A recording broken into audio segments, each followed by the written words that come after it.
La evidencia de auditoría. La evidencia de auditoría es necesaria para corroborar o contradecir las afirmaciones que contienen los estados financieros y proporcionar así al auditor una base para expresar su opinión. Se requieren diseñando y aplicando pruebas de auditoría. Los tipos de evidencia son examen físico, confirmación, documentación, observación, consulta al cliente, desempeño, procedimientos analíticos. Examen físico. Es la inspección o conteo que hace el auditor de un activo tangible. El examen físico es un medio directo para verificar que en realidad existe un activo. Se considera como uno de los tipos más confiables y útiles de evidencia de auditoría. Ejemplo, inventario, arqueo de dinero, arqueo de documentos. Confirmación. Es la recepción de una respuesta oral o escrita de una tercera parte independiente que verifica la precisión de la información que ha solicitado el auditor. Ejemplo, confirmación bancaria, confirmación de abogado y confirmación de cliente. Documentación. Es el examen que hace el auditor de los documentos y archivos del cliente para poder apoyar la información que es o debe ser incluida en los estados financieros. Ejemplo, facturas, contratos, escritura. Observación. Es el uso de los sentidos para evaluar ciertas actividades. Es necesario para hacer un seguimiento de las impresiones iniciales. Consulta. Es obtener información escrita o verbal del cliente en respuesta a algunas preguntas del auditor. Por lo general no puede considerarse como concluyente. Ejemplo, las entrevistas. Desempeño, recálculo. Como le indica el término, implica verificar de nuevo una muestra de los cálculos y transferencia de información que hace el cliente durante el periodo que se está auditando. Procedimientos analíticos.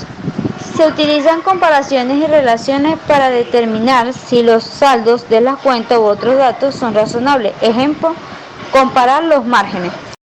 Es considerada competente y suficiente si cumple la siguiente relevante. Ayuda al auditor a determinar una conclusión respecto a los objetivos específicos de la auditoría. Auténtica, cuando es verdadera en todas sus características. Neutral, debe ser objetiva y firme al momento de elaborar el dictamen. Evidencia, riesgo inherente. Entre mayor sea el grado de riesgo, será mayor la evidencia. Riesgo de control. El control interno se debe aplicar en forma efectiva, cuyo resultado será la tranquilidad o desconfianza en el proceso de análisis y comprobación. Pruebas de control. Son los soportes extraídos durante el proceso de auditoría. Procedimiento de auditoría. Es la instrucción detallada para la recopilación de un tipo de evidencia que se ha de obtener en cierto momento durante la auditoría. Por lo tanto, deben estar respaldadas por la evidencia de auditoría y la utilización de una u otra. También va a depender del tamaño y la naturaleza de la muestra, la cantidad de partidas a escoger y las oportunidades de las pruebas. En los procedimientos de auditoría tenemos, primero, arqueo. Es el principal procedimiento por el cual consiste en efectuar un reconteo físico de una determinada caja chica, lo cual el contador o administrador está autorizado para realizar dicho arqueo. Segundo, confirmación bancaria. Es enviar una carta al banco donde se maneja la cuenta bancaria para solicitar el saldo. Tercero, conciliación de saldos de banco. Determinar y analizar las partidas que establecen la diferencia entre el saldo en libro y el banco, donde comparamos estados de cuentas bancarias con reportes de cheques, depósitos y transferencias registradas en sistemas de la empresa. Cuarto, corte de ingresos y egresos de cheque. Se determinan claramente los últimos ingresos y los últimos pagos para concluir si el ejercicio examinado incluye las operaciones que les correspondan y no que se están registrados en periodos diferentes de los de su recepción o pago real. Esto quiere decir que al momento de registrar los cheques en el sistema de la empresa es importante colocar la fecha que se emitió el cheque para el proveedor. Quinto, Recálculo de intereses de inversiones. Es efectuar cálculos globales que tiendan a comprobar de manera aproximada la corrección de la totalidad de los resultados obtenidos. Sexto, valuación. Es verificar el valor de cotización de los títulos para juzgar si su presentación en los estados financieros es adecuada. Séptimo, cobros posteriores. Es verificar los pagos totales o parciales de las cuentas por cobrar realizados en días posteriores al corte. Octavo, estudio de incobrabilidad de clientes. Las cuentas por cobrar que presenten dudas respecto a su recuperación deben ser provisionadas como incobrables y castigadas según corresponda. Noveno, inventario físico. Es verificar que los activos adquiridos durante el periodo del ejercicio estén debidamente respaldados con documentos. Décimo, estudio del concepto y plazo de amortización. Es examinar el concepto que se pretende diferir para establecer si existen las características de beneficio futuro. 11. Verificación de pagos posteriores o egresos posteriores. Es la revisión de los desembolsos efectuados para liquidar pasivos. 12. Revisión de actas y contratos. Es verificar los acuerdos de la asamblea de accionistas y de juntas de consejo, así como contratos especiales. 13. Conexión contra otras cuentas. Es verificar los intereses cargados o resultados y los intereses devengados por pagar. Por ejemplo, tenemos los análisis de variaciones, que es el incremento o reducciones comparando cifras de un ejercicio contra las del que las atiende. Cálculos globales. Se realizan por concepto de caracteres fijos, que son las rentas, ingresos y los arriendos, entre otros, o dependientes, que son las comisiones sobre las ventas. Los papeles de trabajo podemos denominarlos como los registros de los diferentes tipos de evidencias acumuladas por el auditor. Cualquiera que sea la forma de la evidencia y cualquiera sean los métodos utilizados para obtenerla, entre los papeles de trabajo podemos mencionar los programas de auditoría, los análisis del cliente, memorándum, cartas de confirmación, resúmenes de documentos, entre otros.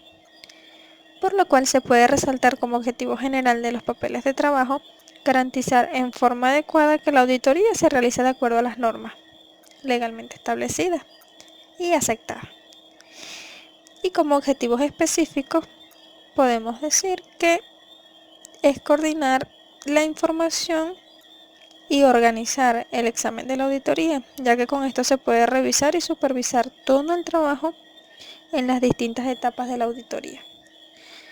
Otro es que las evidencias sirven de respaldo a la elaboración de los estados financieros, al mismo tiempo que respaldan la opinión y el trabajo del auditor, al mismo tiempo que puede servir de base para auditoría futura, es decir, que la auditoría de un año que culmina puede servir para la auditoría del año que prosigue. También sirve de evidencia legal y de soporte para disipar dudas y justificar que no hubo ningún tipo de negligencia.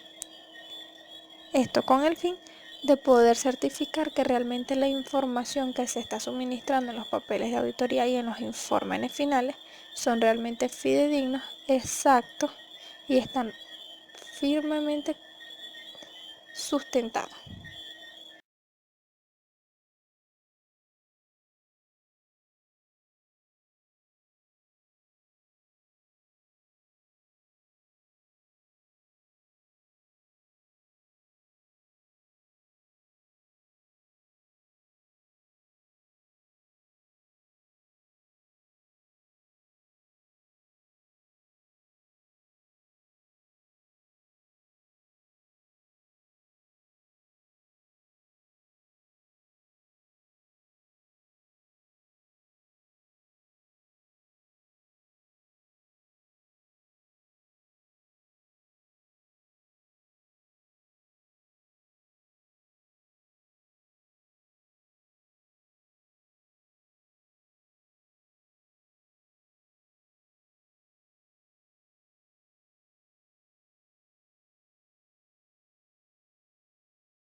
El acceso a los papeles de trabajo es algo lo cual debe ser muy limitado, puesto que los papeles de trabajo contienen información confidencial y muy delicada del cliente. Así que todas aquellas personas que tengan acceso a los papeles de trabajo deben haber sido previamente autorizados por el cliente. Y claro, esta autorización debe ser por escrito para evitar malos entendidos. El auditor es responsable de que toda esta información se mantenga confidencial. Y en caso de que se preste, también se puedan colocar ciertas restricciones, como que no pueden sacarle copia ni tampoco sacarle foto, o también restricciones en cuanto al tiempo. Ahora bien, la estructura de los papeles de trabajo es algo que es muy abierto. Sin embargo, se sugiere clasificarlo en 3 grupos. Un primer grupo que sería como el marco teórico o legal, en donde guardaríamos los temas legales, los temas financieros y otros temas relacionados. Es más que todo como una sección de consulta teórica y legal. Una segunda sección sería la sección de la planificación. Como bien sabemos, antes de comenzar la auditoría hay que planificarla. Y en esta sección de planificación podemos agrupar la información en otras secciones, como es información de relevancia permanente, que es la información que podemos utilizar tanto para la planificación de la auditoría como tal o para futuras auditorías. Y también una segunda sección dentro de la planificación, que sería la información del año en curso o de la auditoría en curso, que allí ya sería información más específica. Y finalmente el trabajo de la planificación.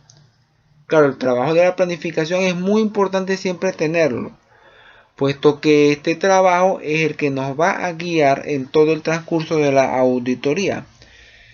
Finalmente habría una tercera gran sección que serían los papeles de la auditoría como tal, pues de la auditoría específica.